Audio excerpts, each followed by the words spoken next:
কাছে। আমার বাচ্চাদের কি হবে? কেন আমার ছেড়ে দেওয়া হলো? আসলে আমার কেন হলো না? আর কেন আমাদের বাড়িতে মানে মীমাংসা করার কথা বলে আসে বানাকে গেল? ছেড়ে দিল কেন? এই বাচ্চাদের আমি ছেড়ে কিভাবে থাকবো? বলেন, আপনারাই বলেন। বাচ্চারা আমার শুরু থেকে কি খালি কান্দাকাটি করেছে। একদিনও বাড়ি থাকে না, এখানে আসছি সাথে সাথে আমি এক রাখে আসছিলাম। ওকে হলো প্রশাসনের লোকেরাই আমার কাছে তুলে দিচ্ছে যে তুমি বাচ্চাটা করে থাকতে পারবে না, বাচ্চাটা তুমি নাও, বাচ্চাটা তুমি নাও। তখন আমি বাচ্চাটা আমি কাছে তুলে নিয়েছি।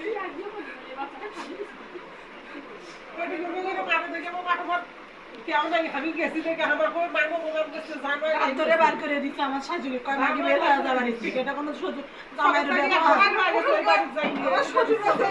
একবার হজ করে আসছে আবার হজে যাবে, তাইও কোনো আমার দায় দায়িত্ব নেয় না।